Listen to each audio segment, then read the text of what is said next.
देश में आजकल अजान से लेकर हनुमान चालीसा और कॉमन सिविल कोड को लेकर बहुत चर्चा है। मेरे साथ यूपी के अल्पसंख्यक कल्याण मंत्री दानिश आज़ाद साहब हैं। दानिश भाई, लगातार लाउड स्पीकर्स को लेकर के तमाम तरह की राजनीति, तमाम तरह के बयानात दिख रहे हैं। ये जो लाउड स्पीकर वाला मामला है, इसको आप किस तरीके से देखते हैं? ये देखिए, हमारे समाज के लिए बहुत एक अच्छी ये पहल है कि जो भी सकारात्मक चीज़ है समाज में वो निश्चित तौर पे होनी चाहिए, और जो मानक हैं, जो सरकार की गाइडलाइंस हैं, वो भी फॉलो होनी चाहिए। और सबसे अच्छी चीज़ क्या है कि आज हमारे आम भाई बंधु लोग, हमारे सभी धर्म के लोग इन चीज़ों को मानते हैं जो सरकार गाइडलाइंस बनाती है, क्योंकि आज आम जनमानस में सभी लोगों में एक विश्वास है कि हमारी सरकार वही फैसले लेती है जो जनता के हित के लिए है।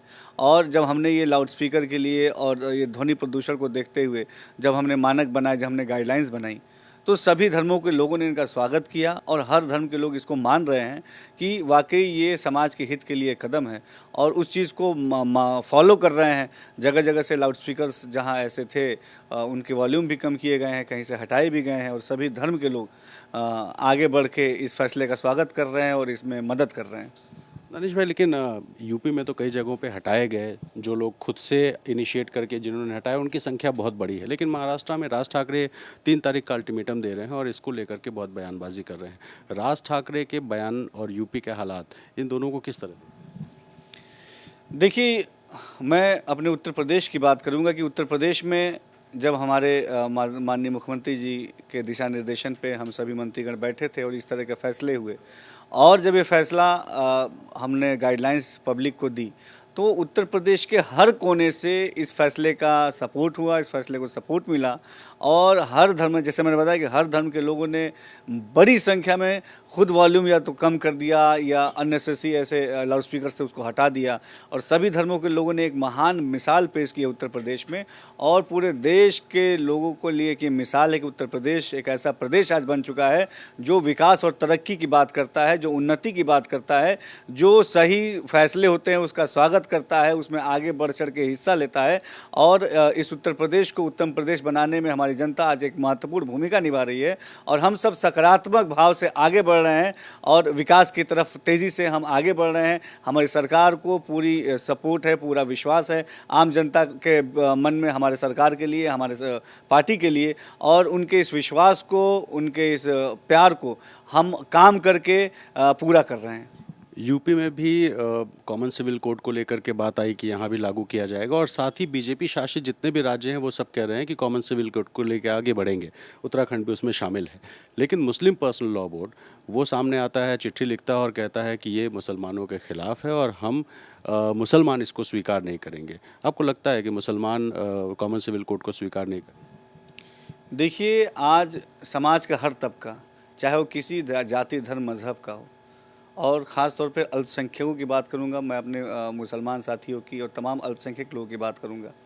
आज उनके अंदर हमारे पार्टी के प्रति, हमारे सरकार के प्रति एक भरोसा है, और वो बात ऐसे साबित होती है कि उन्होंने हमें 2022 में पुनः अपना प्यार दिया, अपना वोट दिया, जिससे हम सरकार में पुनः स्थापित हुए हैं और जनता के हित के लिए कार्य कर रहे हैं। आज सबके अंदर एक विश्वास है कि हम जो भी फैसले लेते हैं वो आम जनमानस के हित के लिए लेते हैं, बिना किसी भेदभाव के और बिना किसी लाग लपेट के लेते हैं। हमारी साफ नीयत और हमारी जो विकासवादी सोच है, इसको सभी लोगों ने एक्सेप्ट किया है, और हम जो समय समय पे ज़रूरत होती है समाज के तरक्की के लिए, जो समाज की ज़रूरत होती है, हम उन चीज़ों को रिव्यू करते हैं, उसके बारे में लॉज बनाते हैं और उसको इम्प्लीमेंट करते हैं, और उससे सभी लोगों को फ़ायदा होता है। आप लगातार हमारे सरकार के फैसले देख लीजिए, चाहे जो भी फैसला हो। आज जो ट्रिपल तलाक कानून है, उसकी वजह से हमारी मुस्लिम बहनें आज एक खुशी की लहर है उनके अंदर। आज उन्हीं का ये प्यार है, उन्हीं का आशीर्वाद है, उन्हीं का स्नेह है कि हम पुनः सरकार में स्थापित हो पाए हैं। इसके साथ साथ बड़ी संख्या में हमारे मुस्लिम भाइयों के अंदर भी एक विश्वास का भाव पैदा हो रहा है कि हमारी सरकार ही है जो उनके सर्वांगीण विकास के लिए कार्य कर रही है। बिना किसी भेदभाव के हम सभी योजनाओं का लाभ उन तक सीधा पहुंचा रहे हैं, बिना किसी भ्रष्टाचार के। आप देखिए, पूरे उत्तर प्रदेश में हर जगह सभी योजनाओं का लाभ सीधे अल्पसंख्यकों को मिल रहा है, और इस तरह की जो भी कानून है उसमें जो हम ले आते हैं वो आम जनमानस के हित के लिए होता है, और आम जनमानस से हमारा फोकस है कि आम जनमानस के हित के लिए काम हो, और आम जनमानस इसका पूरा सपोर्ट करता है। मंत्रियों को जिलों में जाने के लिए कहा गया है, गांव तक जाने के लिए कहा गया, तो आप क्या गांव में जाके मुस्लिम समाज के लोगों को समझाएंगे कि ये कॉमन सिविल कोड क्या है और इससे फ़ायदा क्या होगा? जी, हम ग्राउंड लेवल पे जाएंगे, और हमने जैसे कल हमारी बैठक हुई है और उसमें माननीय मुख्यमंत्री जी ने सभी मंत्रीगण को निर्देशित किया है कि हम लोग गांव-गांव में जाएं। पहले भी ऐसी हम लोग के कार्य चलते थे, और अब हम गांव-गांव जाएंगे, मतलब मंडल स्तर पे, जिले स्तर पे, ब्लॉक स्तर पे, ग्राम स्तर पे जाएंगे। और ख़ासतौर पर मैं कौमी चौपाल के माध्यम से जो सरकार की सकारात्मक सोच है, सकारात्मक नीति है, जो सरकार की योजनाएं हैं, जो सरकार की साफ मंशा है, उसको मैं अल्पसंख्यकों के बीच में पहुंचाने की पूरी कोशिश करूंगा। उनके बीच बैठूंगा, संवाद स्थापित होगा, कुछ हम अपनी बात कहेंगे, कुछ उनकी बात सुनेंगे, और हम सब मिलजुल के अपने समाज को अल्पसंख्यकों के हित के लिए और आगे ले जाएंगे। दानिश भाई, एक सवाल मदरसों को लेकर है। लगातार शिकायतें आती हैं कि मदरसों में फर्जीवाड़ा है। इसको लेकर आपका मंत्रालय, आपका विभाग क्या कदम उठाने जा रहा है? देखिए, मदरसा एजुकेशन और माइनॉरिटी एजुकेशन एक बहुत मतलब प्रमुख मुद्दा है हमारे लिए, क्योंकि ये हमारे अल्पसंख्यक भाइयों के हित के लिए है। आज एक अच्छी शिक्षा, एक गुणवत्तापरक शिक्षा सबका अधिकार है, और इस अधिकार से हम अपने मुस्लिम भाइयों को, अपने अल्पसंख्यक भाइयों को वंचित कदाचित नहीं रखेंगे।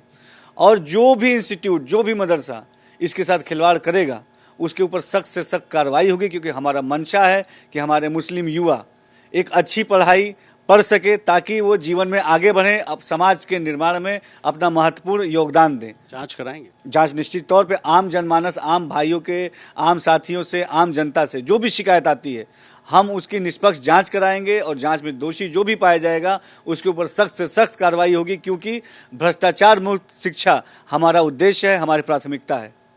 आखिरी सवाल ये है, एक भगवाधारी संत ताजमहल जाने की कोशिश करते हैं, उनको रोक दिया जाता है कि आप भगवा पहन के नहीं जा सकते, और इसको लेकर के विवाद खड़ा करने की कोशिश की जा रही है कि ताजमहल तो एक पर्यटन स्थल है, वहाँ पे भगवाधारी क्यों नहीं जा सकता है। तो ये अगर सीरियसली इस तरह से कुछ हुआ है तो क्या इस पे आप लोग इनिशिएट करेंगे, कार्रवाई करेंगे, जाँच करेंगे? ऐसे प्रकरणों की जांच होगी, और हम सब मिलजुल के समाज को आगे ले जाएं। कहीं भी कोई ऐसी चीज़ ना हो जिससे समाज में कोई असंतोष पैदा ना हो। हम इसी दिशा में काम कर रहे हैं, और हम सब एकता के साथ, प्यार के साथ, मोहब्बत के साथ अपने प्रदेश में, अपने देश में रहें, उन्नति की तरफ आगे बढ़ें, और किसी भी तरह की नेगेटिव चीज़ से हम सब बचें। ख़ास तौर पे मैं अपने प्रशासनिक अधिकारियों से भी कहना चाहूँगा कि हम सब मिलजुल के समाज के विश्वास को लेते हुए इस समाज को आगे ले जाएं। बहुत शुक्रिया। तो दानिश आज़ाद साहब को सुन रहे थे, जिन्होंने कहा कि मुसलमानों को आगे बढ़ाने के लिए काम होगा, और साथ ही जो मुस्लिम पर्सनल लॉ बोर्ड ने कहा है कि कॉमन सिविल कोड का विरोध करेंगे, उसको लेकर भी ज़मीन पे जाएंगे, मुसलमानों को समझाएंगे कि ये उनके हक के लिए है, और साथ ही जो मदरसों में पढ़ाई है वो भी अच्छी हो और मुस्लिम युवाओं को बेहतर शिक्षा मिले, ये भी सरकार की कोशिश रहेगी। कैमरा पर्सन प्रेम सिंह के साथ रणवीर, ABP न्यूज़, लखनऊ।